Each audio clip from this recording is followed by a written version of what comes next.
그래서 이제 8절에는 막 고리대금하는 자들이 생기게 되었는데 13절로 가니까 아주 독특한 말씀이 나왔습니다. 자기 죄를 숨기는 자는 형통하지 못하나 죄를 자복하고 버리는 자는 불쌍히 여김을 받으리라. 이게 왜 독특한 말씀이 될까요? 잠언에서 유일하게 죄 고백과 회개를 다루기 때문이에요. 잠언에서 죄 고백과 회개를 다루는 유일한 구절이 되겠습니다. 근데 이게 왜 우리에게 참 소중한 말씀이죠.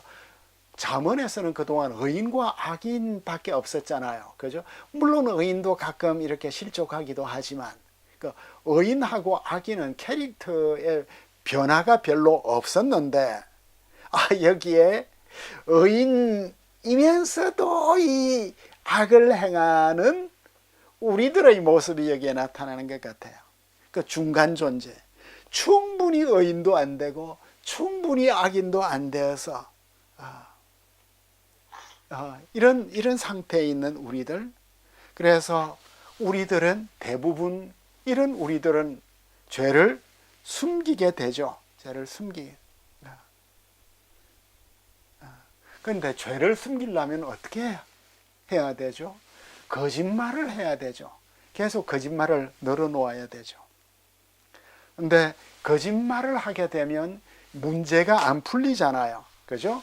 그래서 문제가 발생하면 우리 지혜롭고 의로운 사람은 이제 어떻게 해야 돼요? 내가 사람에게 상처를 주었으면 나도 의도하지 않은 아주 심한 말이 나와서 너무나 업세트가 되고 상처를 받으면 우리는 이제 지혜 교육을 받은 우리는 어떻게 해야 될까요? 빨리 미안하다, 빨리 회개를 해야겠죠. 신속하게 사과하고 위로하고 또 욕 좀 들어먹고 빌고 그래서 죄를 자복하고 버리는 자는 불쌍히 여김을 받을 것이다. 그래서 화해가 될 것이다. 그 부부 관계도 또 부모하고 자식의 관계도 친구와 동료의 관계도 우리 그리스도인들은 빨리 잘못된 것을 고백하고 보듬고 넘어가는 이런 삶이 우리의 마음에 평화를 줄 것입니다.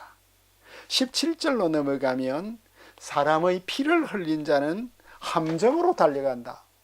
어떻게 피를 흘렸는데 함정으로 달려가죠? 구덩이로 도망을 친다. 그 숨을 곳으로 도망을 쳤는데 숨는 곳으로 도망을 쳤는데 그게 이 사람의 함정이 된 거예요. 그러니까 죽을 곳으로 도망을 치는.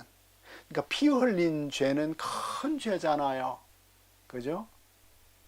피를 흘린 죄는 너무나 큰 죄인데 참 그 정유정 씨가 그냥 사람을 죽여보고 싶다고 해서 사람을 죽이는 이런 일은 이게 정말로 없었던 일이잖아요. 그러니까 대한민국 국민들의 이 정신이 정말 깊이 이렇게 무너진 이런 단편적인 모습이에요. 이 잠언의 저자는 이런 죄인들이 자기 죽을 길로 달려가는데 그를 막지 말라. 범죄자의 심판을 막지 말라고 하고 있습니다. 그 다음에 25절로 넘어가니까 욕심이 많은 자가 나오죠. 욕심이 많은 자는 욕심이 넓은 자, 그러니까 욕심이 끝이 없는 자예요. 마치 저승의 모습이에요. 모든 죽은 자를 다 삼키는 이런 모습. 그러니까 돈벌이가 되면 뭐든지 하는 사람이죠. 그러면 다툼이 일어날 수밖에 없죠. 자신의 영역을 확장하기 위해서 다른 사람의 영역을 침범하고 뺏고 강탈하니까. 그런데 경건한 사람은 주님을 의지하고 살아요. 그러니까 경건한 사람은 어떤 사람일까요? 거짓말 좀 해서 돈을 더 벌 수도 있지만 안 하는 사람. 그래서 나의 존재 가치가 나의 신분이나 부나 명예에 있지 않고 오직 주님에게 있습니다를 인정하는. 그래서 물질적으로도 풍족해지나요? 경건한 사람은 멀리 바라보고 사는 사람이기 때문에 하나님의 보상을 바라보는 사람이기 때문에 물질적으로도 저는 풍족해진다고 생각합니다. 그렇지만 영적인 축복은 더 크겠죠. 이런 여러 가지 사회적인 모순을 우리에게 말해주고 있습니다.